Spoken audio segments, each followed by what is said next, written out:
Have an RFID microchip implanted underneath your skin, or maybe an electronic tattoo that sticks to your arm or your wrist. Not only does it look badass and trendy, but it's also every bit as useful and complex as your smartphone. Now, I know it sounds like something futuristic or even something out of a science fiction movie, but guess what? The future is now.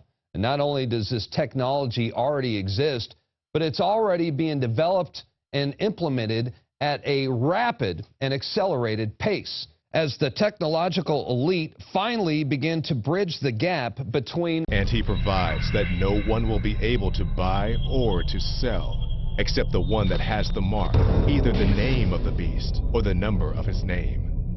Here is wisdom. Let him who has understanding calculate the number of the beast, for the number is that of a man, and his number is 666. Here is 2017. You're rushed to a hospital unconscious with no ID or medical history, but thanks to a microchip under your skin, it's all there. Science fiction 20 years ago, but a biometric reality today. Chipped myself. It's not a painless process, but it doesn't last too long, not too difficult. Minor surgical procedure. Instead of carrying credit cards or money, we will probably be implanted with chips. And now RFID microchips like this are being injected into humans. I'm sorry, sir. We'll be on this one chip. The chip is encased in unbreakable glass and is about the size of a grain of rice. The procedure is done with anesthesia and is relatively pain-free. It felt pretty scary, but at the same time it felt very modern, very 2015. 10 to 20-year-olds don't want to wear a watch on their wrist, but you can be sure that they'll be far more interested in wearing an electronic tattoo, if only to piss off their parents. You know, when we check out at the grocery store, we'll be swiping our own arm over the scanner. And that will be something we feel we can't live without. It would be such a disadvantage to... It turns over, but it doesn't stop. But the RFID reader antenna is here. So when I authenticate, the bike powers up.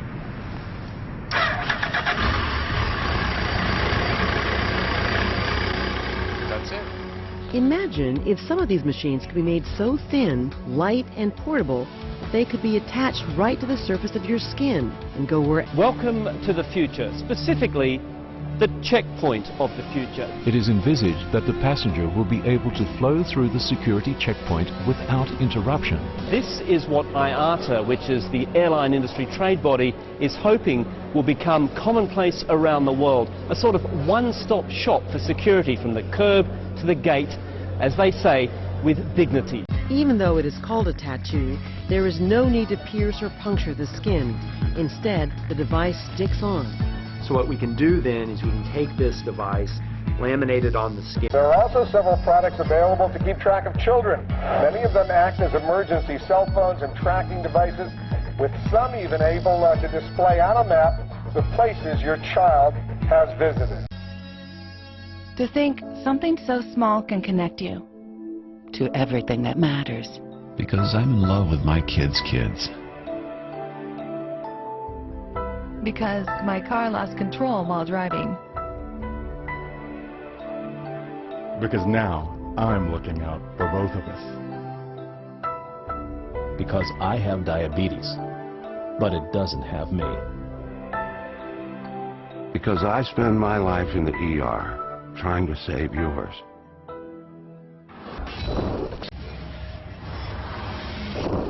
Her name is Regina Dugan, and I tell you what, she's about as creepy as it gets. She's out there promoting smart tattoos and ingestible biochips that are already approved by the FDA, by the way. And she's telling a very young audience that... Welcome to the future, specifically the checkpoint of the future. This is what IATA, which is the airline industry trade body, is hoping will become commonplace around the world. A sort of one-stop shop for security from the curb to the gate, as they say, with dignity. It is envisaged that the passenger will be able to flow through the security checkpoint without interruption, unless the advanced technology identifies a potential threat.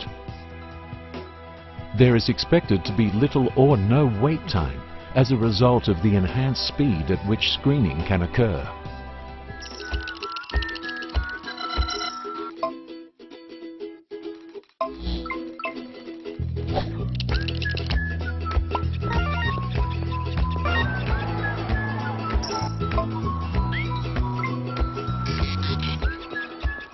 So there you have it, basically a system which, if IATA has it right, will mean that passengers go from the curb to the gate in their language with dignity, without having to stop, without having to unpack, without having to strip, without having to be worried about being groped. Talks about it by their right hand or on their foreheads.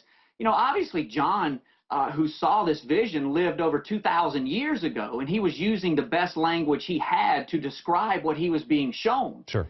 So, listen, the forehead, the biometric going missing or being abducted, we will always know where they are. We can always find them, when in fact it may very well be that this is the most evil technology we have ever seen. But it will be sold to us, just like you're saying, in the name of safety. We're already seeing that. Well, technology is definitely a double-edged sword, because I could see there's a lot of advantages. Yeah, I would like to know where my children are and that sort of thing, and if they're ever to get lost, it would be nice to be able to track them. So they're definitely going to sell it that way. Well, I tell you what, if you think the federal government is not going to utilize this technology to track its own citizens, think again. Here's Attorney General Eric Holder talking about a conversation he had with Vice President Joe Biden about mandatory electronic bracelets for gun owners. Vice President Biden and I had a meeting with a group of technology people and talked about how guns can be made more safe by making them